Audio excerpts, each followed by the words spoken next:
Hello दोस्तों, मैं रज़ा तराना आप सभी का स्वागत करता हूं हमारे यूट्यूब चैनल हिमाचल स्टडी पे। इस वीडियो पे मैं जैसे कि एज अ टाइटल सजेस्ट मैं एमपी लैड और कंसोलिडेटेड फंड ऑफ इंडिया की बात करूंगा। ठीक है, तो ये जो दो फंड हैं बेसिकली ये these two particular things that are been in the news recently, तो उसी के बारे में कुछ चर्चा करूंगा। ठीक है, सो let get started. But before इससे पहले मैं एक क्वेश्चन पूछना चाहूँगा। अगर आपको ये क्वेश्चन आता है कि which of the following is correct regarding the MP LAD, so you can please attempt right now and do comment on the comment section regarding the question. ठीक है, अगर नहीं आता है तो अंत तक इस वीडियो को देखना, you will get to know. ठीक है, which of the following is the correct regarding the MP LAD. ठीक है, पहला ऑप्शन क्या है? पहला जो स्टेटमेंट है, this is under ministry of rural development. Second thing, Lok Sabha members recommends a work within their constituencies, and elected member of Rajya Sabha can recommend within the state. The third statement is nominated members of both the Rajya Sabha and the Lok Sabha recommend the works anywhere in the country. The fourth one is the MPLAD is an centrally sponsored scheme, and an annual entitlements per MP's constituency is rupees 5 crore. So these are the four options. तो अगर आपको आते हैं तो you can comment right now. अगर नहीं आते हैं तो till the last video, till the last end of the video you will be able to know. Okay, so let get started. तो बेसिकली अगर हम बात करें कि एम पी लेड है क्या है एक्चुअल में, कि what is M P LAD. ठीक है, तो इसी चीज़ को अगर हम चर्चा करें तो एम पी लेड अगर हम बात करें तो एम पी लेड पहले तो मैं बात करूँगा कि एम पी लेड मतलब रिसेंट न्यूज़ में क्यों था। ठीक है, I will be talking about कि why it was in news recently. So basically what happen that union cabinet has approved 30% cut in the salaries of the all M P and a 2 year suspension of the MPLAT scheme. This amount will add to consolidated fund of India to fight the COVID-19। ठीक है, तो recently क्या हो कि जो हमारी union cabinet थी, उन्होंने क्या किया कि 30% जो उनकी सैलरीज का जो 30% होगा उसको कट कर देंगे, अलॉन्ग विद द जो एमपीलेट स्कीम का जो फंड होता है। जैसे एमपीलेट स्कीम का जो फंड होता है वो भी वो 2 साल के लिए कट कर देंगे, और वो जो सैलरी प्लस इंक्लूडिंग फंड जो आएगा that will be added to the consolidated fund of India. तो this MPLAD including the consolidated fund of India, ये जो अपकमिंग एग्जाम्स के लिए काफ़ी ज़्यादा इंपॉर्टेंट रह जाते हैं। So let get started. So basically starting with the M P LAD. अगर एम पी लेट की मैं बात करूं तो it was scheme that was, अगर इसकी फुल फॉर्म की मैं बात करूं तो M P LAD is basically the member of parliament local area development schemes. ठीक है, तो ये अनाउंस की गई थी इन दिसंबर 1993। ठीक है, स्टार्टिंग में initially when it was announced in 1993 तो it was under the ministry of rural development. Okay, but what happened in later in 1994 it was transferred to the Ministry of Statistics and Program Implementation। But right अगर हम right now की बात करें, अगर आज की बात करें तो it's under the ministry of statics and program implementation. Okay, तो बेसिकली अब एमपीलेट्स के ऑब्जेक्टिव्स क्या हैं? What are the objective of MPLADS? So MPLADS के जो मेन ऑब्जेक्टिव है, it enables the MPs to recommend work to development nature of development nature with emphasis on creation of durable community assets on locally felt needs to be taken up in their constituencies। कि अगर जैसे जो भी constituencies का है, जैसे अभी कांगड़ा में किशन कपूर जी हैं, किशन कपूर जी को लगता है कि यार यहाँ पे काम होना चाहिए, ये जगह पे किसी भी कंस्टिट्यूंसी उनकी कंस्टिट्यूंसी में कांगड़ा में काम होना चाहिए, तो they can actually recommend the work, और वो जो पर्टिकुलर वर्क होगा that will create a kind of constructive asset in the locality. Okay, कहीं भी जो लोकेलिटी होगा, तो जैसे कि अगर बात की कर दे एग्जांपल लाइक ड्रिंकिंग वाटर, कहीं उनको लगता है कि यार ड्रिंकिंग वाटर की समस्या है वहाँ पे, तो he will recommend the work there. साथ में कहीं पुनलिक नहीं है, पब्लिक हेल्थ है यहाँ पे। ठीक है, पब्लिक हेल्थ की कहीं ना कहीं मतलब कुछ रूरल एरियाज या बैकवर्ड एरियाज ऐसे भी होंगे जहाँ पे पब्लिक हेल्थ वहाँ पे इतने अच्छे से नहीं पहुँचा, तो through the M P LAD drinking water, public health, education, sanitation, roads and other infrastructure के ऊपर वो रिकमेंडेशंस दे सकते हैं। ठीक है, इसकी जो एग्जीक्यूटिव अथॉरिटी होती है वो बेसिकली जो हमारे डीसी होते हैं, वो जो अपने डीसीज होते हैं और डीएम जो भी होते हैं वो उनके हाथ में होती है एग्जीक्यूटिव बॉडीज जो होती है। ओके, वो बस ये जो काम यही रेकमेंड करते हैं कंस्टिट्यूंसीज के लिए काम को रेकमेंड करेगा, पार्लियामेंटेरियन करेंगे, but the main execution of this particular implementation of the schemes will be, और the particular program will be under the execution of district magistrate. Okay, so This was the main objective, and some facts I will like to discuss with you. The first one is that the Lok Sabha member recommends to work within their constituencies, and elected members of the Rajya Sabha can recommend within the state.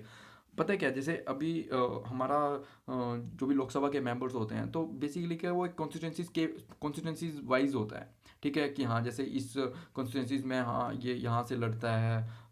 जैसे अभी कांगड़ा की बात करें, अगर हिमाचल की बात करें, तो 4 कॉन्स्टिट्यूंसीज हैं लोकसभा की। ऐसे तो टोटल नंबर ऑफ पार्लियामेंट जो सीट्स हैं, डेट इज 7, बट लोकसभा की 4 हैं। तो इसी तरह से क्या है कि लोकसभा की 4 है, तो उसमें क्या कॉन्स्टिट्यूंसीज वाइज होता है। ठीक है। अगर हम राज्यसभा की बात करें, तो राज्यसभा तो एक वो पर्टिकुलर स्टेट्स को रिप्रेजेंट करेगा। ठीक है। जैसे होता है ना जैसे लोकसभा को हम एक लोक ये भी बोलते हैं, लोकसभा को हाउस ऑफ पीपल भी बोलते हैं। ठीक है। उसी तरह से जो हमारी राज्यसभा होती है, उसको हाउस ऑफ स्टेट्स भी बोलते हैं। तो इसी तरह से क्या है कि जो लोकसभा के जो मेंबर होंगे, they can recommend the work, and they can recommend the work with in their constituencies. अपनी कॉन्स्टिट्यूंसीज के अंदर ही वो रिकमेंड कर सकते हैं। ये नहीं कि कांगड़ा का जो एमपी है वो अपने हमीरपुर में भी रिकमेंड करेगा। ठीक है। अलॉन्ग विद डेट, राज्यसभा का जो मेंबर रहेगा, he can actually recommend the work throughout the Himachal as well. Okay, so the next point is that nominated member, as you know that कि हमारी राज्यसभा में और लोकसभा में nominated member होते हैं who are appointed by the president. If we talk about the Rajya Sabha, तो राज्यसभा में कितने members होते हैं? राज्यसभा में nominated members 2 होते हैं। ठीक है। और सॉरी, लोकसभा में nominated member 2 होते हैं और राज्यसभा में 12 होते हैं। ठीक है। तो मतलब जितने भी nominated members होते हैं हमारी पार्लियामेंट में, so they have a jurisdiction, kind of jurisdiction बोल सकते हैं, कि they can actually recommend the work throughout the India only. कि वो कहीं से भी, क्योंकि ये उनकी एक कॉन्स्टिट्यूंसी निर्धारित नहीं होती कि ये पर्टिकुलर कॉन्स्टिट्यूंसी से हैं। मतलब वो एक जैसे लोकसभा की बात करें तो वो एंग्लो इंडियंस होते हैं। ठीक है। राज्यसभा की बात करें तो जो भी whosoever with the parliamentarian who are getting nominated by the president. ठीक है। तो बेसिकली उनका कुछ किसी फील्ड से रिलेटेड होते हैं, चाहे वो आर्ट एंड कल्चर से हो ले, चाहे वो स्पोर्ट्स से हो जाए। जैसे अभी जो से सचिन तेंदुलकर जी भी थे हमारे राज्यसभा के एमपी, अलॉन्ग विद रिसेंटली जो रंजन गोगोई जी भी अभी रिसेंटली हमारे वो राज्यसभा के एमपी बने हैं। ठीक है। तो basically the nominated members of the Rajya Sabha and the Lok Sabha, they can actually recommend the work throughout the India. Okay. So second thing, it is a centrally sponsored scheme and entitlement per MP constituency ₹5 crore. ठीक है। ये एक centrally sponsored scheme है। Second thing कि इसमें जो annually हर साल हर MPs को इसमें से 5 करोड़ मिलेगा, और वो 5 करोड़ से अपने किसी भी कंस्टिट्यूंसीज में काम को रेकमेंड करवा के दे can he or she can actually build a kind of a constructive asset to the society as well. ठीक है।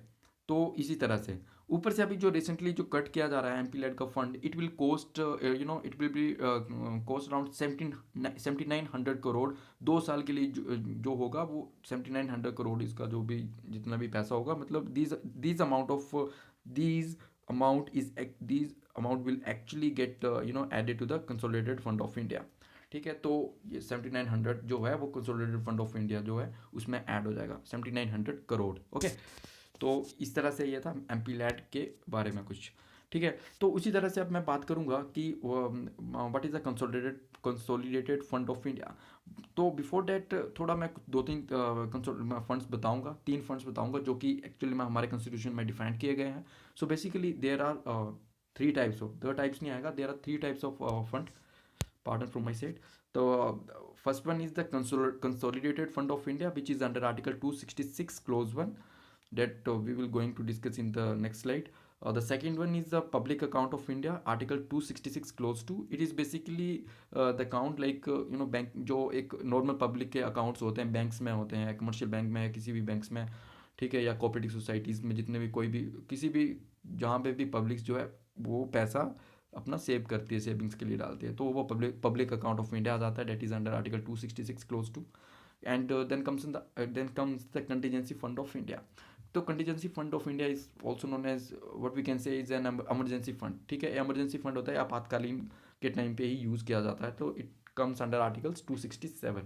सो starting with the consolidated fund of India, तो basically consolidated fund of India की अगर हम बात करें तो consolidated fund of India holds the revenue received by the government of India. कि जित कंसोलिडेटेड फंड जो होता है, जितना भी गवर्नमेंट के पास जितना भी रेवेन्यू आता है through the taxis and all, ठीक है, जितनी भी रिसीट वो कवर करता है टैक्सीज के द्वारा, तो वो जो रेवेन्यू रिसीव करता है वो जो है that comes under the consolidated fund of India. ठीक है, as earlier also I told you that it comes under article 266 clause 1. So the third point is that the fund include direct taxes, indirect taxes, receipts from the loans, money और money borrowed। ठीक है, तो जो भी funds, इसमें कौन सा fund होता है, जो भी पैसे जो है डायरेक्ट टैक्सेस के, इनडायरेक्ट टैक्सेस के, रिसीट्स जो लोन की रिसीट्स होती हैं, वहाँ से जो इंटरेस्ट आया जाता है, वो जो सारा जो मनी है वो कंसोलिडेटेड फंड ऑफ इंडिया में ऐड की जाती है। Okay, so the fourth point is the money from the funds can not be withdrawn without the permission of the parliament. अब ये नहीं है कि पार्लियामेंट अगर इसको यहाँ से कोई बंदा जाए, चाहे किशन कपूर जी जाए, तो चल वो अपना चलो वो उठ के चल पड़े और कंसोलिडेटेड फंड ऑफ इंडिया से पैसे निकालें और बस ऐसा ऐसा कुछ नहीं है। कि इस अगर कंसोलिडेटेड फंड ऑफ इंडिया का पैसा यूज़ होगा तो that has to be that has to be discuss in the parliament and एक एक मेजोरिटी के साथ वो पास होना पड़ता है, तभी वो क्या है, तभी पार्लियामेंट उस चीज़ को यूज़ कर सकती है। कोई इंडिविजुअल उस चीज़ को यूज़ नहीं कर सकता। तो उसके लिए क्या है कि nobody can withdraw without the permission of parliament. Okay, so the fifth point is अब जो कंसोलिडेटेड फंड ऑफ इंडिया है उससे क्या क्या चीज़ें, किन किन को पैसा जाता है। जैसे कि सैलरी ऑफ प्रेसिडेंट हो गया, प्राइम मिनिस्टर हो गया, चीफ जस्टिस ऑफ इंडिया हो गया, कैग हो गया जो कंट्रोलर ऑडिटर जनरल, जजेस ऑफ हाई कोर्ट हो गए, सुप्रीम कोर्ट ऑल्सो। ठीक है, वो यहीं उनकी जो सैलरीज जो होती हैं that are drawn from the consolidated fund of India. ठीक है, इस तरह से। तो ये कुछ कंसोलिडेटेड फंड ऑफ इंडिया के बारे में था। तो बेसिकली आई होप अब आपको जो भी मैंने क्वेश्चन पूछा था आपको क्रिस्टल क्लियर, आपको अगर आपको पता नहीं था तो you will be able to give that answer crystal clearly now. So thank you for watching my this video. I hope you're doing great at your home. So better good luck. Thank you.